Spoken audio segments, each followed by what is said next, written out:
Okay, this is David Zierler, Director of the Caltech Heritage Project. It is Tuesday, May 24th, 2022. I'm delighted to be here with Professor Morris P. Fiorina.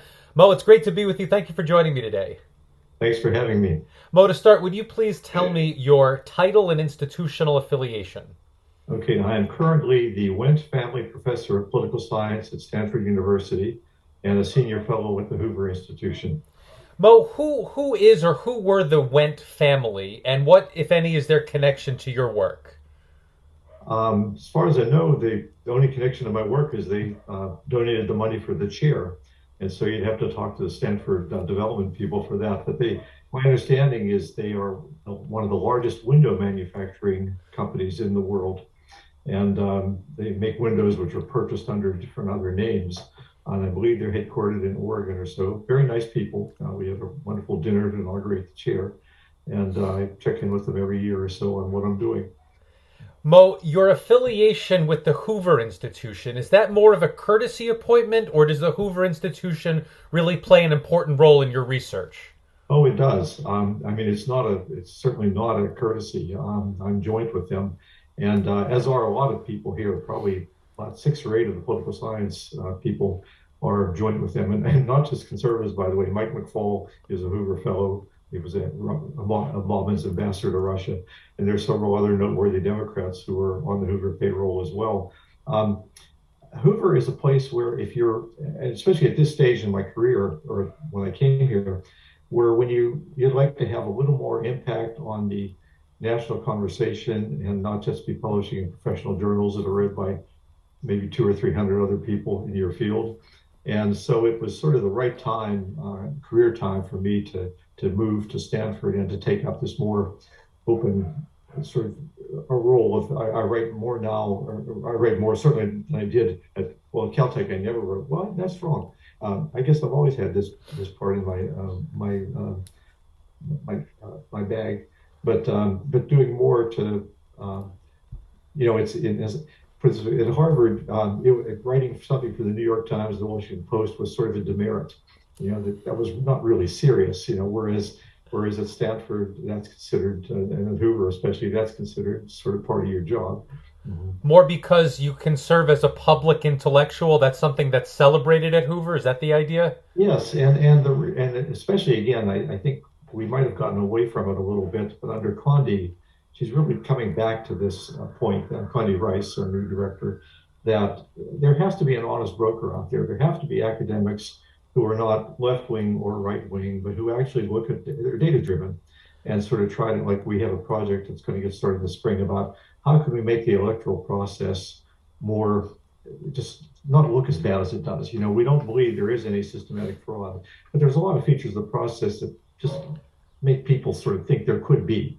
And so it's the idea of sort of going to some things that are nonpartisan, that why we do that now, but emphasizing more of that sort of thing, campaign finance, et cetera. What are things that could be done that maybe everybody could agree with that would make the whole system look a little better? That's sort of the direction we're heading in now. I'm looking at social media at the moment and saying, is this really worth all the ballyhoo that it's getting out there? And my answer tentatively is no. But that's the kind of thing that I do at Hoover as opposed to straight political science. Mo, you have published so broadly and so eclectically in American politics. What do you see as some of the through lines that connects all of your work? It's simply been how well are the political institutions responding to what people want in this country. And one of the arguments I've made in the last 25 years is just there's this increasing disconnect between the people making the decisions and running the country and the population as a whole. And it's present in both parties. And we see basically the party leaders in both cases spinning out of control. And we basically have a centrist, pragmatic electorate that simply says, let's move the ball down the field. Let's make some progress on some of these issues. And our parties basically don't want any progress. They want campaign issues. And so it's a system. I was much more positive about the system when I was younger than I am now. I think the system just has certain pathological aspects that we have to try to temper. Mo, have you had opportunity to serve in an advisory capacity in government institutions, an opportunity to leave the ivory tower, so to speak, and really connect with policymakers, share your ideas? I have served on various things like NSF boards and National Academy of Science committees, but nothing actually in government. No, I think, and most of the people I've talked to who have just talk about how hard it is to actually accomplish anything when you're in a big bureaucratic agency. And it's been a good experience for many of them, but they haven't felt like they've really accomplished a whole lot. Unless for somebody like McFall, who's an ambassador, but not for lower level spots. What about through academic genealogy? Have you trained graduate students who have gone into government service? I wouldn't say I've necessarily trained them, but particularly at Harvard, a lot of our students went that direction. And so I taught a lot of students who, well, I mean, Fareed Zakaria was a student when I was there, and I believe Andrew Sullivan was a student when I was there, and Gideon Rose, the editor of Foreign Affairs, was a student when I was there. So there are a lot of people. I'll see their names surface and realize, oh yeah, I remember that. He was in my American politics field seminar, that sort of thing. Not so much at Stanford. At Stanford, we have a much smaller program, and our students still, by and large, go into academic political science. Well, I can't help but ask, but when we survey political discourse today, as a historian, of course, I recognize that everything is connected to the past. But when you started to look at these things in a rigorous way over 40 years ago, what are you most surprised about? What is unforeseen now, and what do you see as prologue to the things that you've been looking at? Um, there are so many things that are unforeseen. And by the way, I'd say it's over 50 years that I got my PhD in 72. I was a graduate student in 68. Um, I think the thing that strikes me is how things change. That what keeps me from going into the abyss is simply the notion that this too will pass. That especially I talk to younger reporters, and they'll say something, and I'll say, no, no, no, it was like this in the 1980s, or no, no, no, it was actually as late as 2000 we had this. And so my sense that so much of politics is transitory, and things that look like really stable equilibria turn out so often to be fragile that somebody kicks one underpinning out and it goes. I mean, this is in American politics, but think of the international relations people that they never saw the collapse of the Soviet Union and the fall of the wall. Sam Huntington, one of my colleagues at Harvard, wrote an article 6 months before the fall of the Berlin Wall that Germany would not be reunited before the middle of the 21st century. And so, I mean, it's just Sid Verba, another one of my professors, an older professor, said, before it happened, no one could have predicted it. After it happened, we could all explain why it was inevitable. And Right. there's so much of politics that's like that after the fact, we look back and say, oh, yeah, this was just clear.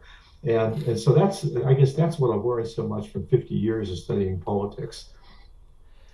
Mo, your current interest in social media. I'm curious if you see social media as a different beast from other modes of public discourse, or it fits within a larger framework that you've been looking at over the course of your career. It fits within a larger framework.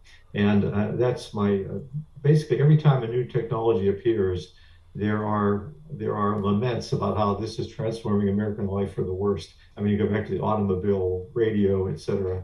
And I should say, I'm just getting started. Literally, I mean, I've been reading for 2 years, and I'm just getting started to put my thoughts down on paper. But people simply underestimate how much the American people avoid any political knowledge, and that's just as true of political information, just as true of social media as it is of TV, the New York Times, et cetera. I think it's fair to say that the people who worry about echo chambers are basically the only ones in echo chambers, that no one else gets enough information to be in an echo chamber. That's sort of the bottom line. But I don't want to get too far down the list because I'm really in an early stage on this project. Mo, let's now engage in some oral history. Let's go all the way back. As an undergraduate at Allegheny College, being there in the mid-late 1960s, what was going on more broadly that might have influenced your interest in political science? With the Vietnam War, civil rights, women's liberation, how did all of that affect you personally? There was never a time in my life before it. And I often tell people who say the country's coming apart, I say, if you were around in the 60s, you wouldn't say that this is pretty mild compared to the 60s. And with the race riots in the cities in Vietnam, et cetera. But what was interesting was I was a political science major at Allegheny, and from 64 to 68. And then I'd go home in Latrobe, Pennsylvania, which is now the heart of Trump country, but then it was a solidly Democratic area. I'd work in a steel mill.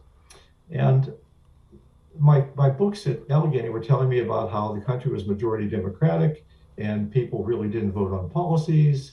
And then I'd go home and I'd listen to all these mill workers on their breaks discussing politics all the time and discussing. I'm sure these people have all been strong Democrats in 1960. Well, by 1966, 67, they're starting to talk about voting for Nixon. They're starting to talk about voting for Wallace. And so I was seeing this big disjunction between what I was seeing on the ground and what I was reading in my college books. And that basically stuck with me, and it's sort of stuck with me my whole career. That a lot of my projects are what are elites saying as opposed to what is the data out there indicating, and how often there's this gap. And so I often find myself sort of trying to sort of play in that gap. Was this the so-called silent majority that Nixon saw coming earlier than most? Yeah, yeah. I mean, it wasn't just Nixon. I mean, there were Democrats who saw it. There was a really interesting book. I can't remember, by Scammon and Wattenberg, and which they pointed out in 1967, 68, or maybe later, that the median American voter is a 40-year-old machinist's wife in Dayton, Ohio. And I think the Democrats simply forgot that, as they have today, by the way, still in a way. But it's just this notion that sort of the people running the parties are just getting out of touch with the electorate as a whole has sort of been an underlying theme for 40 years or 50 years of work. Mo, graduating in 1968, to the extent that Allegheny College is more middle America than a place like Columbia or Berkeley, were there anti-war protests? Was that a part of your undergraduate experience? No. I mean, there was a march when Martin Luther King was assassinated, and there were some very small protests, but it was a quiet. I mean, marijuana had just gotten to Allegheny in 1968. But when I went to Rochester, then the world changed. That with Cambodia invasion and so forth, and things were the strikes and so forth. That was very much a feature at Rochester.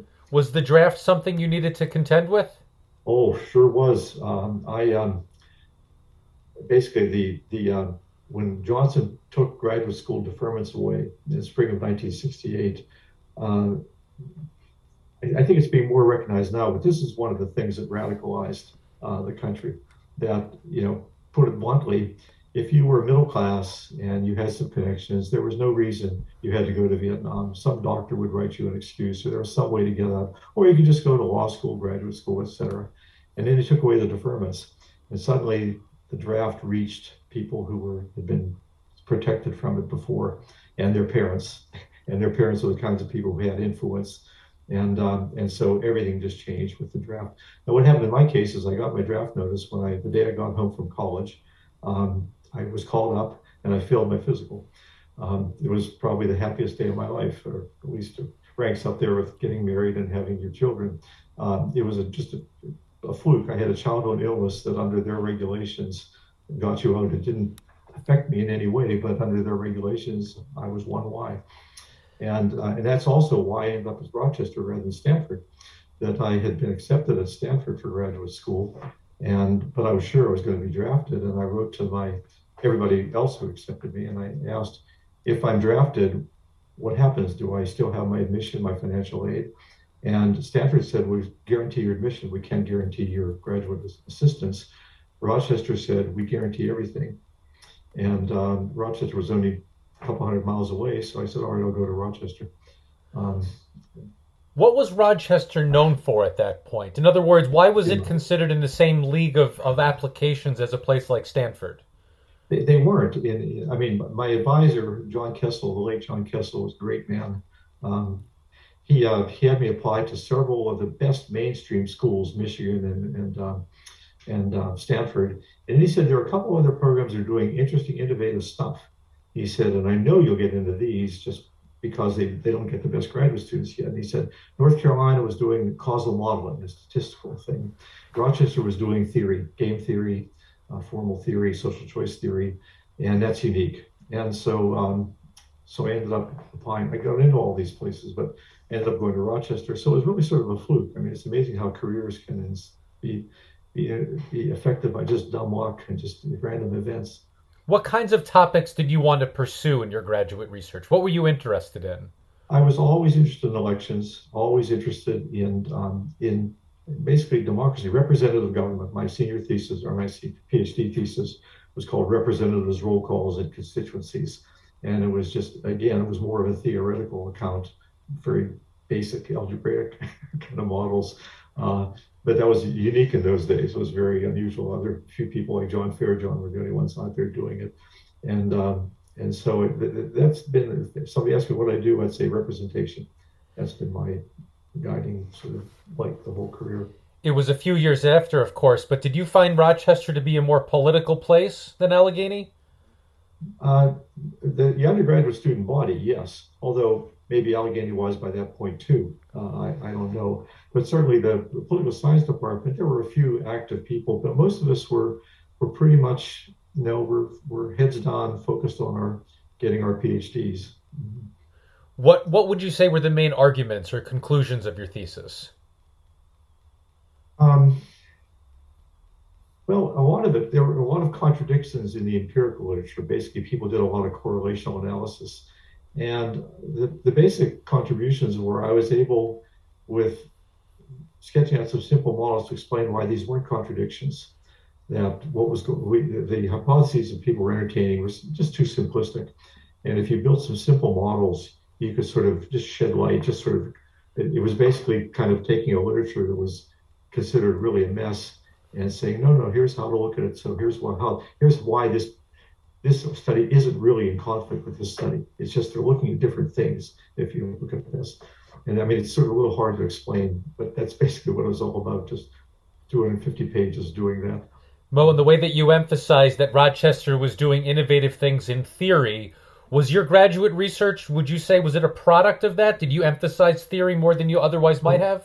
oh yeah, yeah. It was much more theoretical than data. I mean, I had some sort of pilot study data type things to um, sort of show the sort of plausibility of the theoretical models. I mean, in those days, to say you were going to do a game theoretic model or something like that, a decision theoretic model, most political scientists would have said, "Oh, what are you talking about? Human beings can't be analyzed in those terms and so forth." So it was very definitely a theoretically heavy thesis.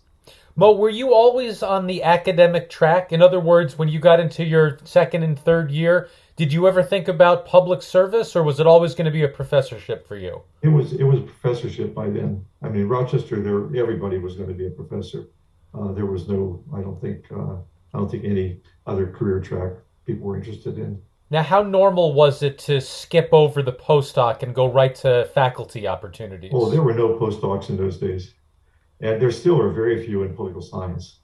And partly just the need, the job market is so tough that just sort of the need to give people a place to stay while they get a job has contributed, I think, to the postdocs. But I have to take that back. My friend John Fairjohn actually had a postdoc, but that was unique. I was the only person I knew who had a postdoc in that era.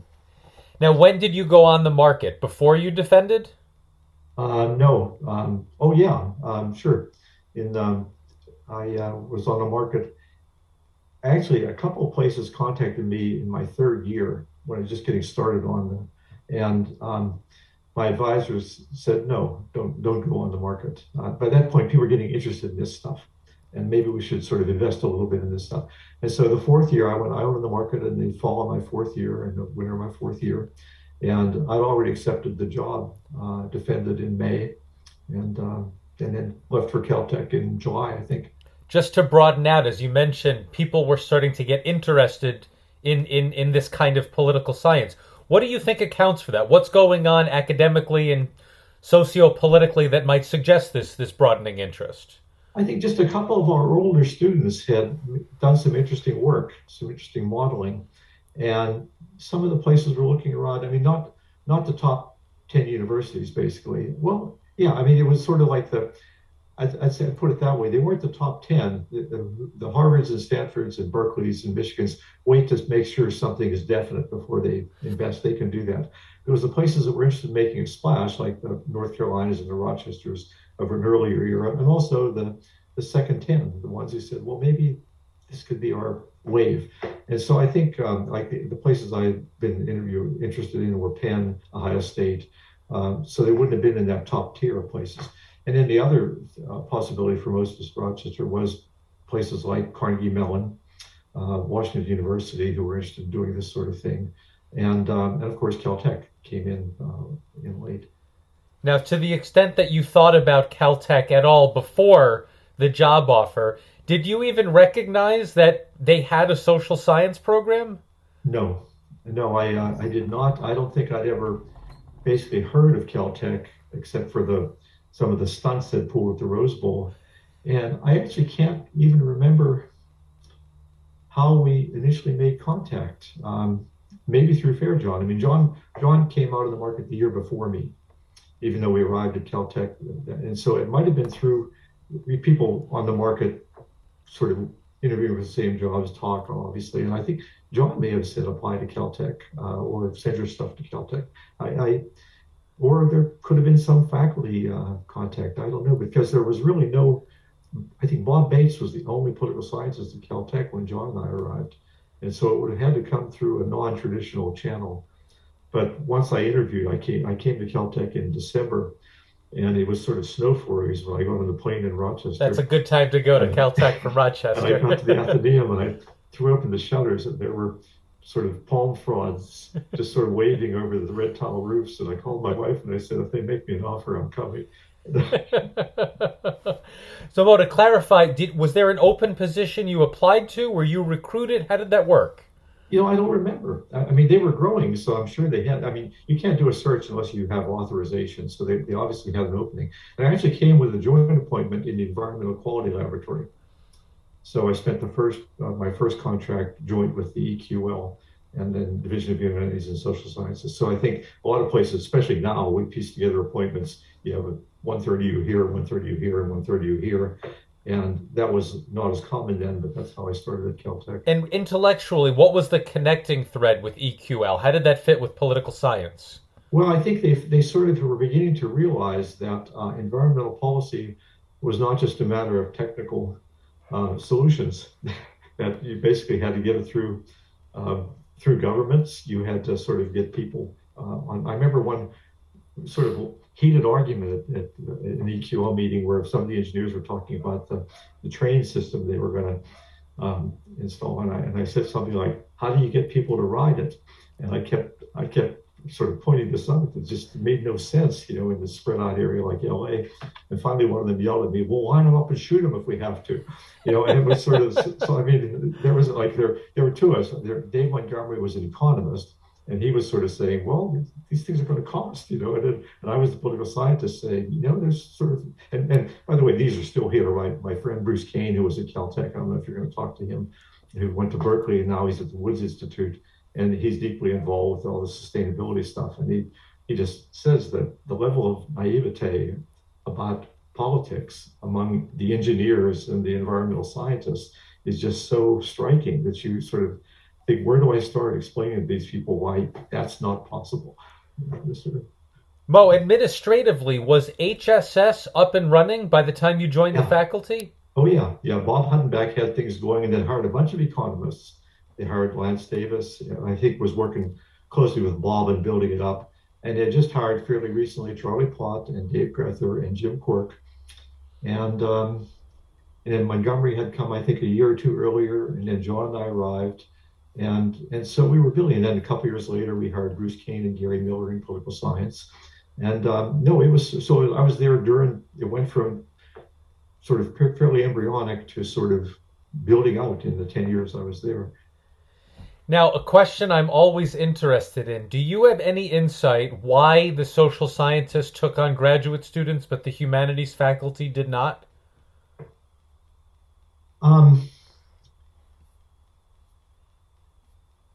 Let's see. Okay, I'm going to choose my words carefully here. For whatever reason, the humanities faculty had been there a long time, and their role had been service. Their role had been to sort of smooth off the rough edges of the engineers and scientists and teach them a little culture, basically Western culture. And Huttenbach had made an effort to bring in younger people to make it more of a modern research-oriented department, and James Roy LaBelle and Stuart Endy. It just turned out to be harder.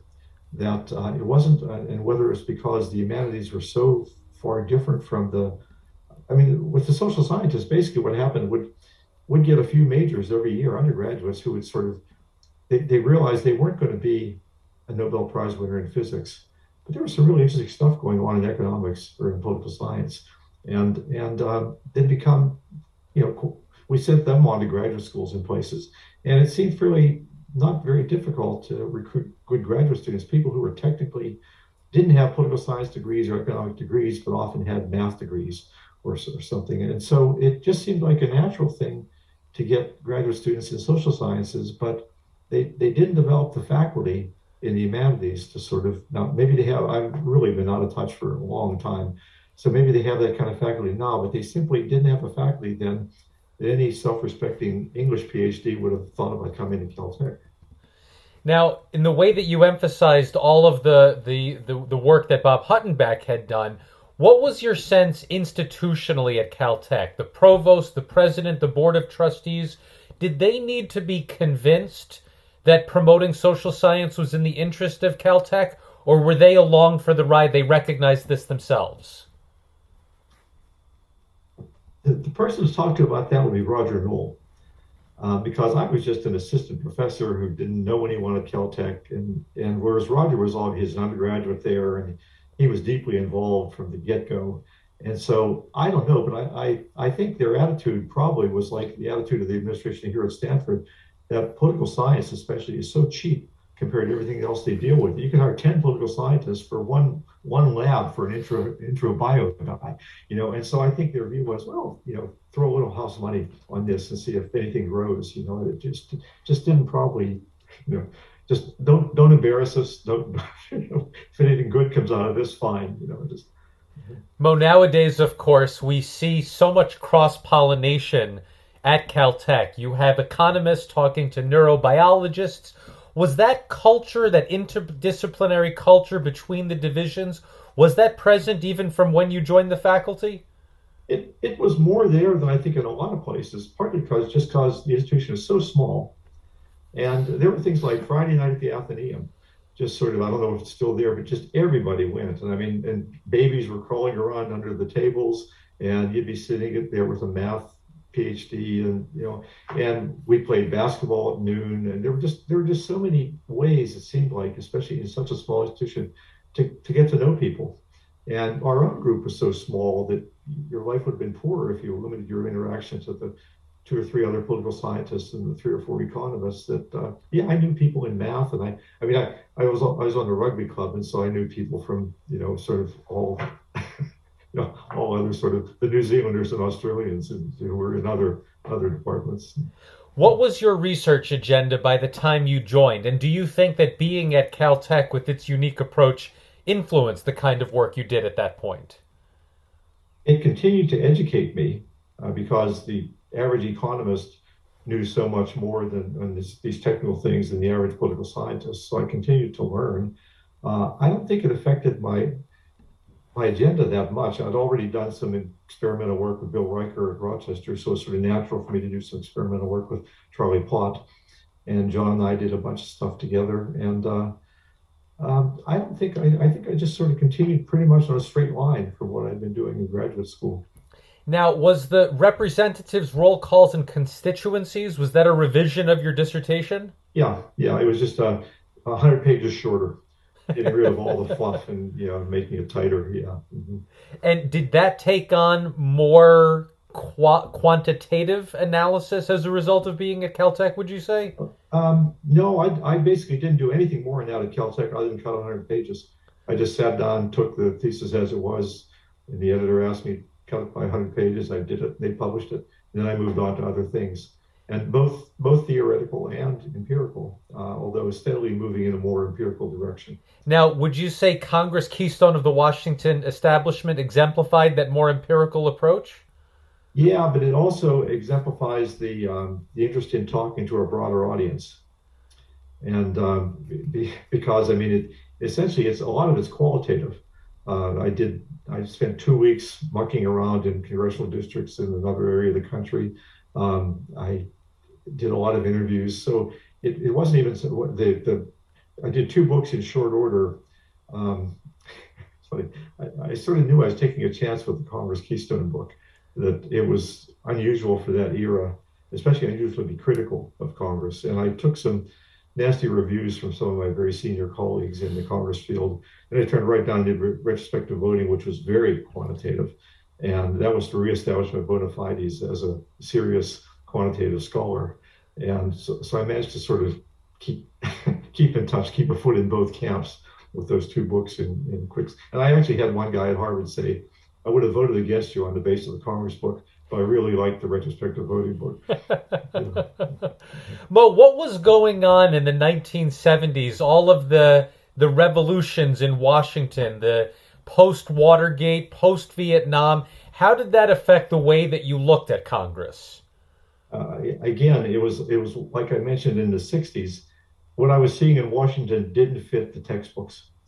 That it was just clear that this well-developed picture of, we call it now the textbook Congress, didn't fit. The Everything was breaking down. The norms were breaking down. Things that we considered just sort of sacrosanct were no longer sacrosanct. Generalizations were all breaking down. So it was just a period of rapid change, and it's just continued, sort of the present time. The one thing we don't have is really good theories of institutional change.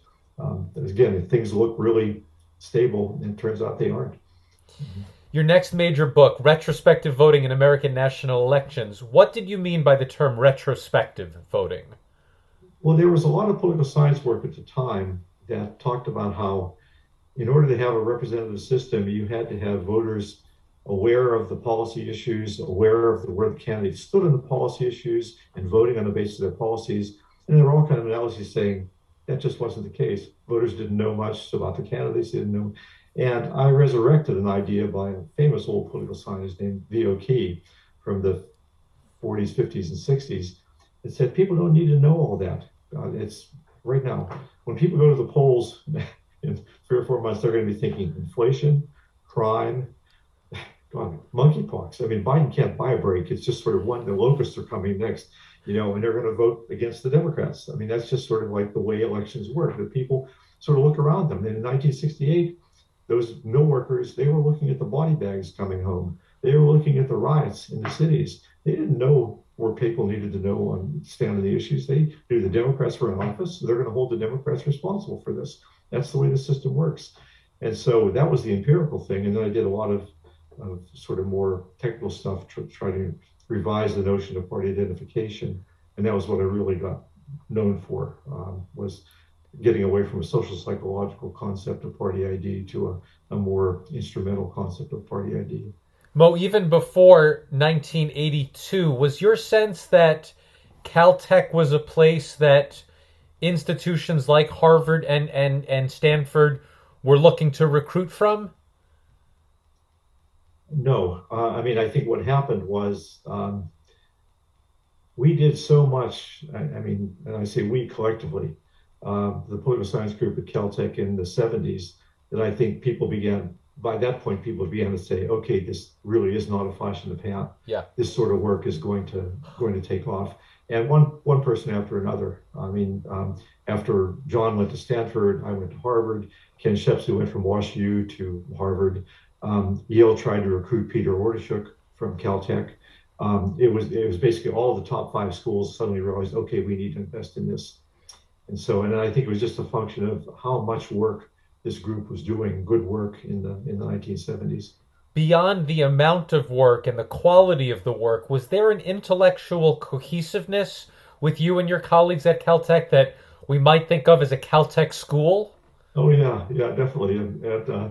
I remember, I think it was the first year, Rod Kiewit, he probably doesn't even remember this, but Rod and Bruce, no, Bruce and Gary Miller came the same year, and I think Rod may have come even later. But the group of us we would all take the shuttle. They still drive faculty to the airport at Caltech? Oh, yes. Oh, yes. Okay. We've all got on the plane, got on one of these cross-country flights, and we're heading down the elevator at some New York hotel, and Rod in the back pipes up, "Here we come, the Green Berets of political science." And there was a certain feel we had to it. Yeah, that we're, don't get in our way. We're Now, by the time Harvard expressed interest in you, was Caltech making any defensive moves to retain people like you and your colleagues? Oh yeah, they did. Caltech was very responsive. I mean, I think it happened so suddenly that that basically, I mean, we'd already Chicago had already tried to hire John and me together in the about 77 or so, and then Carnegie made a big move trying to hire Roger, John, me, and Charlie, just a package, just shift the whole thing a year or two later. So I think it was obvious to Caltech that they had something there. And yeah, they made basically, I would have had more money and a nicer house if I had stayed at Caltech than if I'd moved to Cambridge. And there was never a question about research support and sort of the intellectual climate and everything at Caltech. So I think they did, I think they did everything they could. I think for us, it was just a sense of, social science and political science will always be the tail on the dog at Caltech. And these were the big time. This was the New York Yankees saying, come join us, and I think I had this sense, if I needed to come back, I probably could. that going to Harvard and saying, I don't like it, would probably not prevent me from coming back to a Stanford or a Caltech or something. So I regarded it in part as just an experiment. Let's see what happens. It worked out well. Yeah, it did. Mm-hmm. Did you stay in touch with Caltech over the years? Yeah, yeah, because actually, what happened was my close colleagues all left. That Roger left for Stanford, and Bruce Kane left for Berkeley, and Gary Miller went to WashU, and so in a sense, the people I had worked with all scattered as well. So, and I mean, I certainly still know people like Mike Alvarez and Rod stayed at Caltech, but Morgan Kauser, but most of the people I've been on more day-to-day contact with were gone. The last major scholarly work I want to touch on, because of course it does have Caltech origins, the personal vote, constituency service, and electoral independence. When you were talking with Bruce and John, did the sort of intellectual kernel for that really begin at Caltech?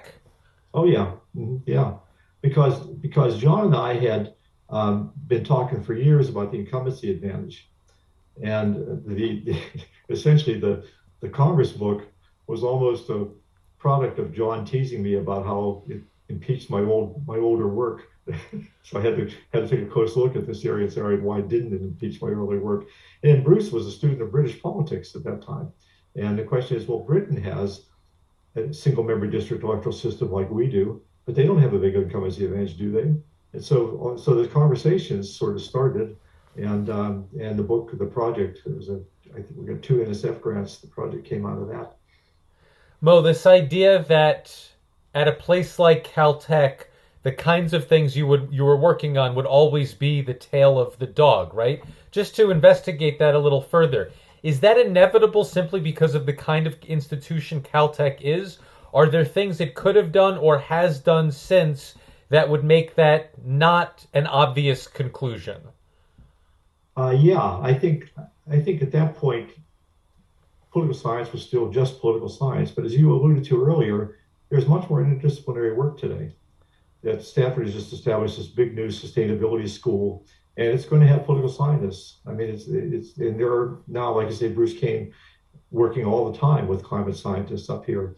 And so, yeah, I think probably for today's generation of political science, who are infinitely better trained statistically and modeling and so forth, plus their interests in public policy, it's no longer the case that you have to be just sort of interested in pure academic type. But there is, I think, now a sort of much more of an emphasis or a value in being part of making things better. That I think probably a young political scientist coming to Caltech now would find it much easier to be part of the overall institutions as opposed to what it was in the 1970s. Mo, in transferring to Harvard, in what ways did that serve you well, and in what ways, being in a much larger department, maybe having a smaller band of peers around you, what might have been difficult about that transition? Well, it served me well in a sense that just simply, again, educated me that I had been both at Rochester and at Caltech, doing my thing and building up one side of my portfolio. But going to Harvard, there was really no one else actually doing what I went from having a big group to having no one. But I talked to other people and learned a whole lot more about other parts of the world and other ways of looking at political science. And so I certainly never regretted it. It was it was a good 15 years. I guess it was there 15 or 16 years, and it was just a different stage of life. And I look back and think that was a good period. Loved living in Concord, Massachusetts, and raising my first son there. And the cost, there were really no costs that I can say. I just I think as you go through a career, you got to realize what your strengths are and what your weaknesses are. And my strengths were technical stuff the first 10 years at Caltech. By the time I left, I think my strengths were American politics, substantive politics. And by the time I went to Stanford, I think my strengths were merging political science and sort of public interest type of stuff. And sort of just going to the place where, which is best suited for what career stage you're in now. Mo, for the last part of our talk, a few retrospective questions, then we'll end looking to the future. So as you just mentioned, the transition that you experienced during your time at Caltech, where your earlier emphasis was on the technical aspects, and then it moved more into the politics side of things. What do you think accounted for that? What was happening at Caltech that influenced that transition for you? It wasn't what was happening at Caltech. It was just my work was increasingly being appreciated by substantive American politics people. So it was clear that my strengths were growing in that area. And by the same token, every student we trained was better than I was technically. Uh-huh. And so to stay on top technically would be really difficult. I was looking down the road, going to be really difficult. So I decided I'm better put my limited time and energy and intellectual ability into sort of the part of me that's growing and not the part of me that's declining.